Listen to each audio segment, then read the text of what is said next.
할렐루야. 부활하신 예수님을 찬양합니다. 우리 옆에 계신 분들과 이렇게 인사합시다. 주님께서 부활하셨습니다. 주님께서 부활하셨습니다. 주님께서 부활하셨습니다.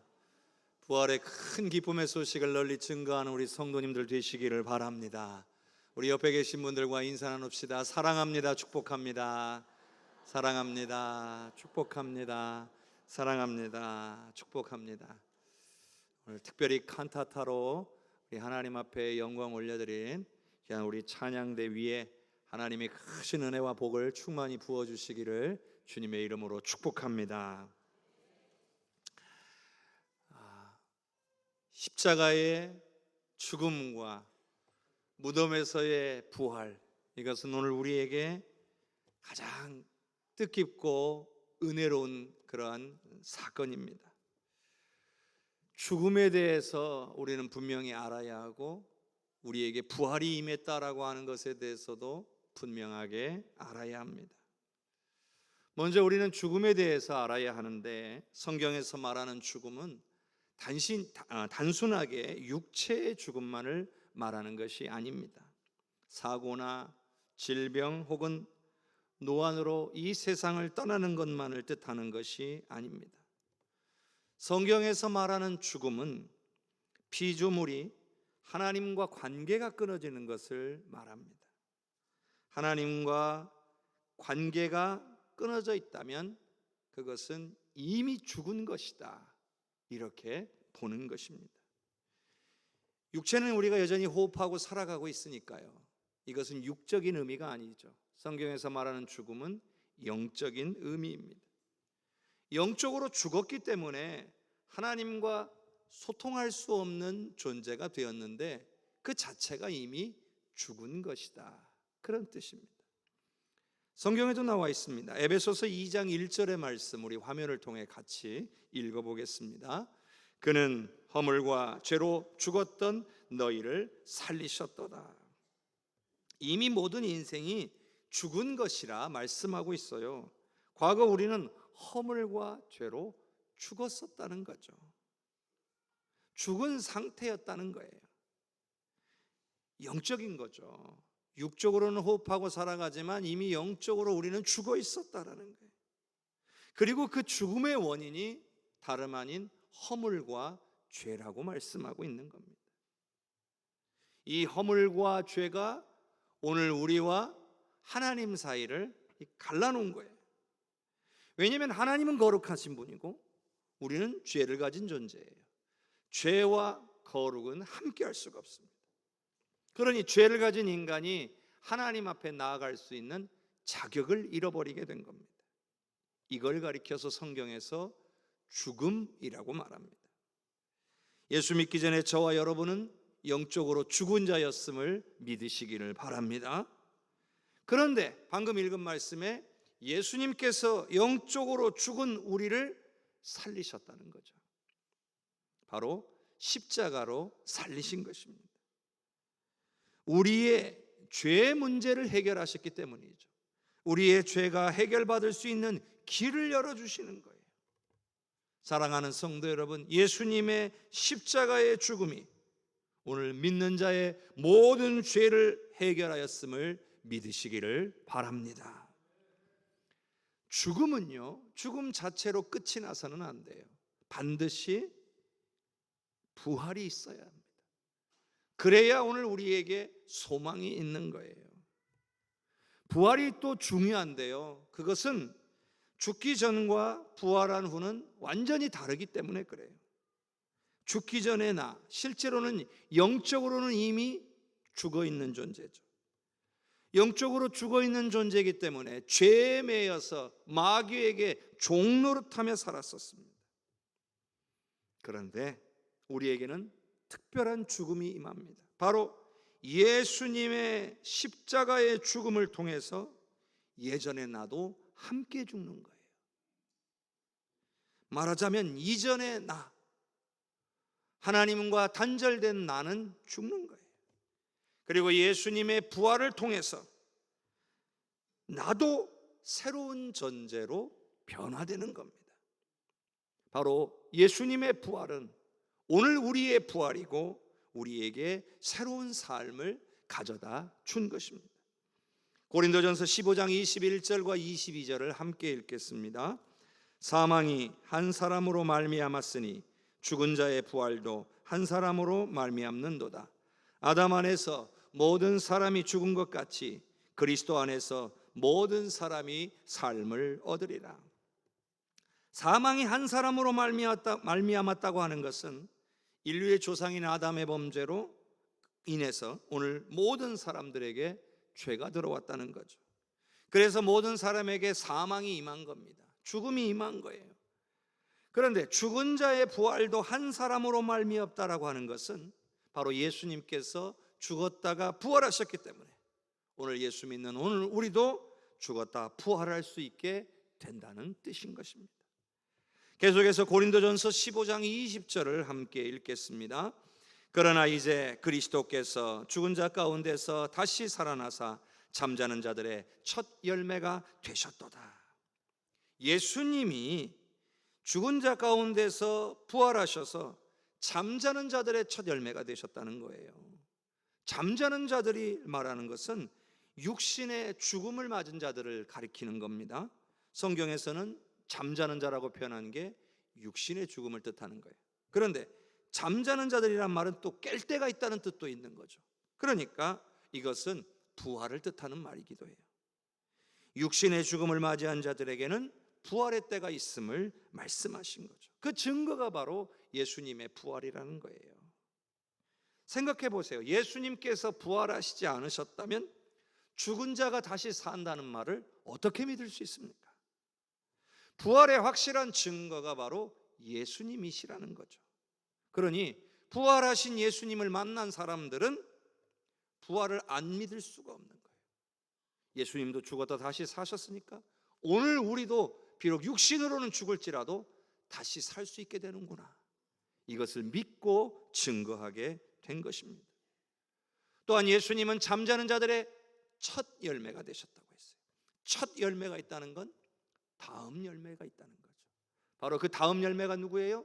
예수 그리스도께 속한 자들, 예수 믿고 돌아가신 분들, 그리고 이곳에 계신 예수 믿는 신앙인들이 그 다음 열매가 된다는 거예요. 이건 너무나 중요한 말씀이에요. 예수님의 부활을 못 믿으면 우리 자신의 부활도 못 믿는 거예요. 예수님의 부활을 확실히 믿어야만 오늘 우리도 나중에 부활하게 될 것을 믿을 수가 있는 거예요. 우리 예수님의 부활이 확실하게 믿어지는 은혜가 임하기를 주님의 이름으로 축복합니다. 또 여러분, 예수님의 죽음과 부활을 우리가 믿는다는 건요, 그냥 그런 일이 있었구나 이 정도가 아니에요. 과거에 내가 죽고 새로운 내가 됐다는 사실을 받아들이는 거예요. 자, 로마서 6장 4절의 말씀을 같이 화면을 통해 읽어봅니다. 그러므로 우리가 그의 죽으심과 합하여 세례를 받음으로 그와 함께 장사되었나니 이는 아버지의 영광으로 말미암아 그리스도를 죽은 자 가운데서 살리심과 같이 우리도 또한 새 생명 가운데서 행하게 하려 함이라. 분명 예수님의 죽으심과 부활은 역사적인 사건이에요. 실제로 일어난 일이에요. 근데 그런 사실적 사건으로만 받아들이면 안 된다는 거죠. 그러면 예수님의 죽으심과 부활은 나한테 의미가 적어져요. 또 예수님의 십자가가 내 죄를 해결해서 천국에 나도 들어갈 수 있게 하셨다, 이걸 믿는 정도로 이해하는 것도 사실은 부족한 겁니다. 방금 우리가 읽은 이 로마서 말씀에서는 예수님의 죽음은 곧 나의 죽음이라는 거예요. 특별한 의미죠. 그 말은 오늘 우리에게 과거의 죄와 허물로 마귀에게 종노릇하던 삶에서 완전히 벗어나라는 뜻이에요. 그리고 예수님의 부활과 더불어 나도 이제 새로운 삶을 살아야 되는 존재로 새롭게 변화되었다는 사실을 받아들이라는 거예요. 인정하라는 거예요. 말하자면 예전처럼 살지 말라는 거예요. 예수 믿기 전처럼 살지 말라는 거예요. 그러니 확실하게 죽어야 될 것은 죽어야 합니다. 또 새로워져야 될 것은 새로워져야 됩니다. 그래야만 구원받은 하나님의 자녀라 할 수 있는 거예요. 예수님께서 우리를 구원하시려고 십자가에 죽으시고 부활하신 것은 단절된 하나님과의 관계를 회복시키시려는 거예요. 그러니까 죽어야 될 것은 확실히 죽어야 되고 새로워져야 될 것은 확실하게 새로워져야 되는 거예요. 자, 그렇다면 완전히 죽어야 될 내 모습은 어떤 것들이 있을까요? 여전히 하나님과 단절된 상태로 살아가려는 모습, 바로 그 모습이 죽어야 됩니다. 하나님과 소통하지 않으려는 그 모습이 죽어야 돼요. 기도하지 않는 나, 회개하지 않는 나, 말씀에 귀 기울이지 않는 나, 말씀대로 순종하지 않으려는 나, 하나님의 뜻과 마음에 무관심하는 내가 죽어야 합니다. 예수 믿기 전에는 이렇게 살았잖아요. 그러나 이제 예수 믿은 다음에는 이렇게 살아서는 안 된다는 겁니다. 우리는 분명히 예수님을 믿음으로 영적으로 거듭난 존재가 되었어요. 죽음에서 생명으로 옮겨진 존재가 되었어요. 그렇다면 이제는 하나님과 더욱 소통하는 일에 힘써야 하는 거예요. 여러분, 어떻게 회복된 관계입니까? 자그마치 예수님의 피값으로 회복된 하나님과의 관계인 거예요. 소홀히 하면 안 되죠.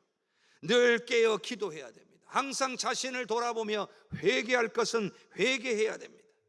하나님의 말씀도 사모해야 돼요. 말씀대로 순종하려고 해야 됩니다.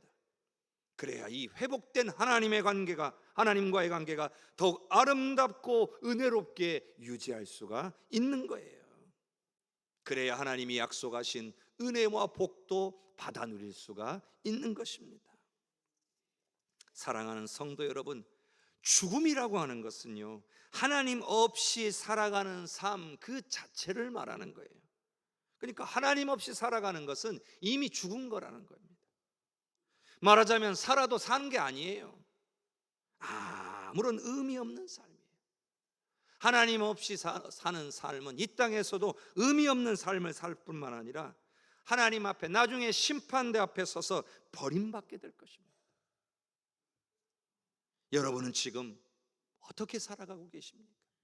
하나님 없이 살아가고 계십니까? 아니면 하나님을 늘 찾고 구하며 하나님과 동행하기에 힘쓰며 하나님의 은혜와 능력을 누리며 살아가고 계십니까? 여러분, 부활은요, 장차 먼 미래에 있을 일만을 말하는 게 아닙니다. 물론 부활은 예수님 다시 오시는 날에 우리에게 분명하게 일어날 일이기도 합니다. 거듭난 우리 영혼의 새 옷이, 새 몸이 입혀질 날이고 영원한 천국의 삶이 시작되는 날인 것은 분명합니다. 그러나 지금 우리가 살아가고 있는 이 삶 역시 부활의 삶이라는 것을 오늘 우리는 기억해야 됩니다.